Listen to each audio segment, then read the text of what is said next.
बिस्मिल्लाहिर्रहमानिर्रहीम। अस्सलाम वालेकुम नाज़रीन, आप यूट्यूब चैनल देख रहे हैं। मैं इमरान खान हूँ। जिन लोगों ने प्रेस कॉन्फ्रेंस की उनके लिए सब ठीक हो गया, और जिन्होंने इमरान खान को नहीं छोड़ा उनके पल्ले पाकिस्तान की एस्टेब्लिशमेंट ने कुछ नहीं छोड़ा। तो मुल्क में नफरत की एक लहर ने जन्म लिया और एक घुटन और मायूसी पूरे पाकिस्तान में फैल गई, जो अब तक जारी है। सियासी इस्तेहकाम पाकिस्तान में ख्वाब बनकर रह गया। बार बार कोशिश की गई। DGISPR आया, उसने स्टेटमेंट दिया कि जिस दिन इमरान खान की हुकूमत गिरी और नई हुकूमत आई, डॉलर का रेट बेहतर हुआ है, पाकिस्तान की इकोनॉमी, स्टॉक एक्सचेंज बेहतर हुई है। लेकिन वो एक स्टेटमेंट ही था। उसके बाद से लेकर अब तक हम लगातार गोते खा रहे हैं। पाकिस्तान की मईशत जमीन बोस हो गई, सरमाकारी 50 साल की कम तरीन सतह पर चली गई, बेरोजगारी और गुर्बत के रिकॉर्ड टूट गए, एक्सपोर्ट्स पाकिस्तान की लगातार कम हो गई और कौमी पैदावार में लगातार कमी होना शुरू हो गई।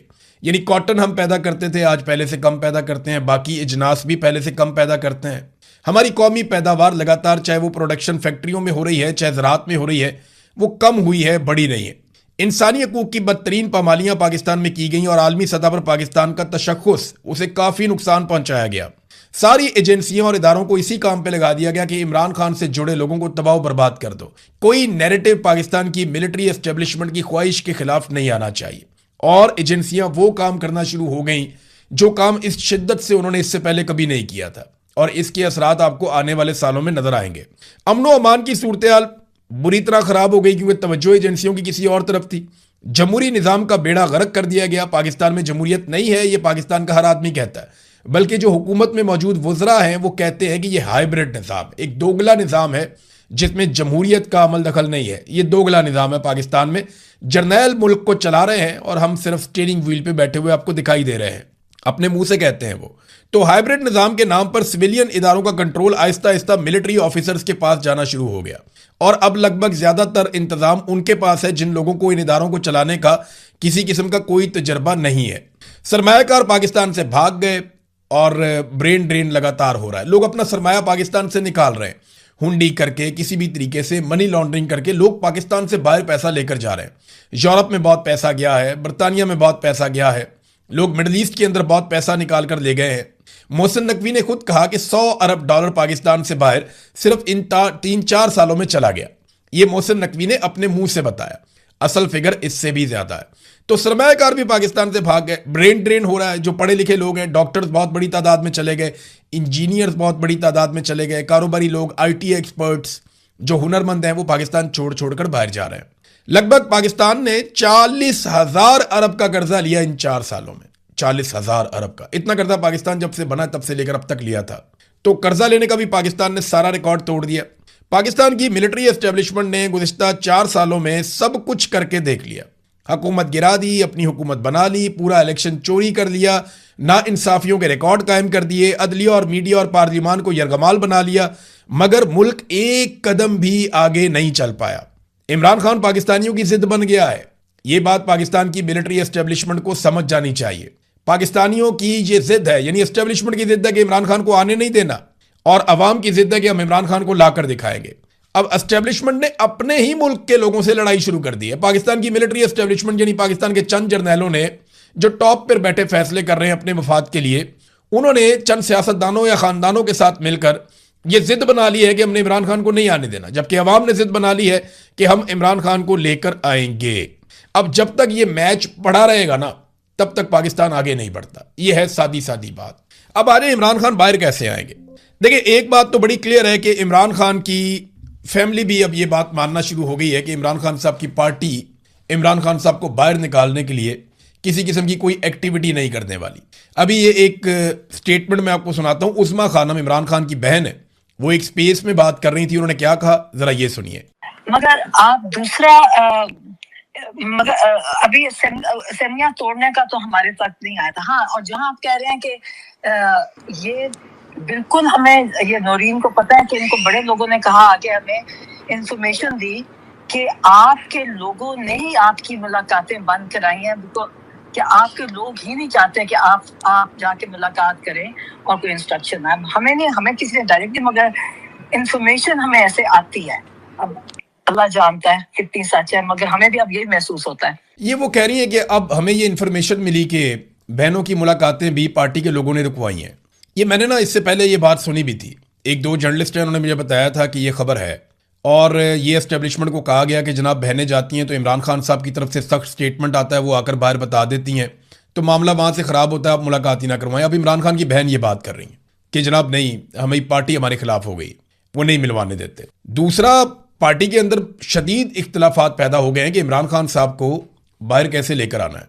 देखिए, इस वक्त कुछ लोग हैं जो चौधरी बने हुए हैं और इमरान खान साहब के आशीर्वाद से बने हुए हैं, उन्होंने ये दावा किया है कि इमरान खान के लिए हम रिलीफ हासिल करके दिखाएंगे, आप चंद महीने खामोश रहें। अब मेरे पास पक्की खबर नहीं है, लेकिन इस्लामाबाद में 3 लोगों ने, डिफरेंट लोगों ने यह दावा किया मेरे साथ, मुझे ये खबर दी, जिनमें से 2 जर्नलिस्ट हैं, एक और मेरा सोर्स है। उन्होंने ये कहा कि अगले 4 महीने तक किसी किस्म का कोई एहतजाज नहीं होगा। मैंने कहा जी क्यों नहीं होगा? उन्होंने कहा जी कि अचकज़ई साहब ने भी और बाकी लोगों ने भी ये कह दिया है कि अभी एहतजाज से आप रुक जाएं, और इन्हें कोई यकीन दहानी करवाई गई है मुबैना तौर पे कि कोई ना कोई रिलीफ आपको मिल जाएगा।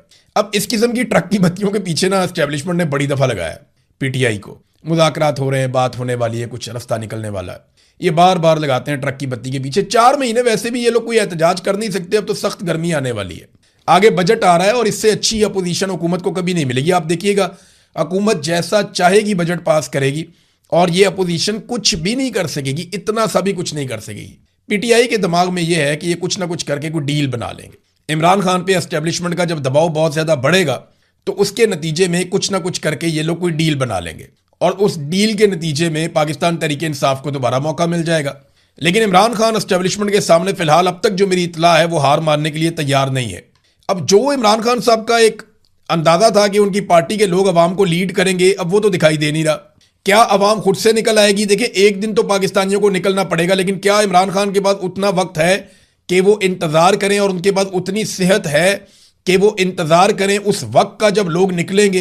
तो इमरान खान कोई 30 साल 40 साल का नौजवान नहीं है, गो कि वो एक फिट आदमी है, वो अपने आप को एक्सरसाइज से फिट रखते हैं, उन्होंने हमेशा अपना ख्याल रखा, लेकिन इसके बावजूद उन्हें गोलियां लग चुकी हैं, उनकी एक आंख तकरीबन ज़ाया हो चुकी है, लगातार कैद तन्हाई के अंदर उनको रखा जा रहा है। इसके असरात इंसान के बोलने पर, इंसान के सोचने पर पड़ते हैं।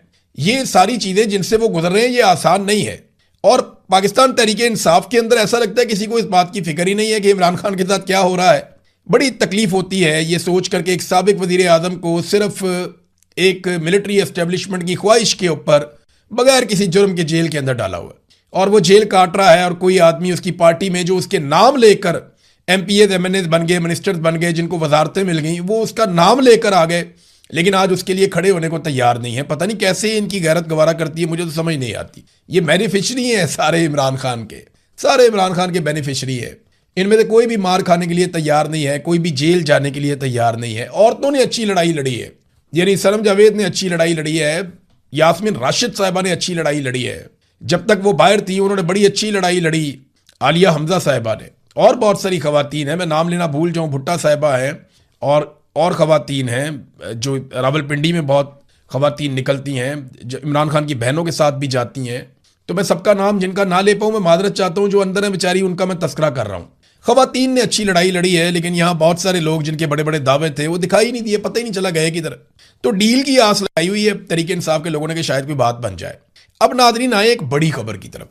बड़ी खबर जो बैनुल-अक़वामी फ्रंट से है वो ये है कि ईरान ने अपनी ताज़ा तरीन तजावीज़ का नया मुसव्वदा पाकिस्तान को दिया है कि ये अमेरिका तक पहुंचा दें।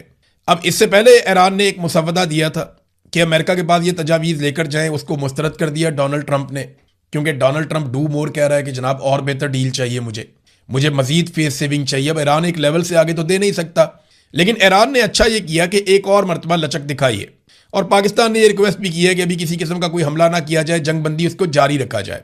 अमेरिका ने इसको गैर मुअय्यना मुद्दत के लिए जंगबंदी की हुई है, और ईरान जारहियत तो कर नहीं रहा, तो वो बैठा हुआ सुकून से, लेकिन जो नाकाबंदी हुई है वो लगातार ईरान को परेशान कर रही है, और हर गुजरते दिन के साथ ईरान के लिए मुश्किलात बढ़ रही हैं। ऐसा नहीं है कि नाकाबंदी से ईरान को कोई प्रॉब्लम नहीं हो रहा, बिल्कुल हो रहा है, काफ़ी प्रॉब्लम हो रहा है, और इस प्रॉब्लम का कोई ना कोई हल ईरान को निकालना पड़ेगा। बहरहाल इन्होंने कुछ तरामीम शुदा तजावीज़ दोबारा से पाकिस्तानी हुकूमत के ज़रिए से अमेरिका को भिजवाई हैं। अब इस पर एक मरतबा फिर अमेरिका का स्टेटमेंट आया कि ईरान की भिजवाई गई नई तजावीज़ से मुतमईन नहीं हूं, डोनाल्ड ट्रंप ने फिर कह दिया। अब ट्रंप का जो अंदाज़ा है या अंदाज़ है बात करने का, मुझे लगता है कि डोनाल्ड ट्रंप को मुकम्मल फतह चाहिए। या वो इस तासुर के साथ मिड टर्म इलेक्शन में जाना चाहते हैं कि उन्हें मुकम्मल फतह मिली है, या कम से कम इसराइल को वो मुतमईन करना चाहते हैं कि अब खित्ते में इसराइल के लिए किसी किस्म का कोई खतरा नहीं रहा। देखिए, ईरानी मिसाइल टेक्नोलॉजी से या ड्रोन से कोई इतना बड़ा प्रॉब्लम नहीं है अमेरिका को, वो इसका कोई ना कोई सोल्यूशन निकाल लेंगे।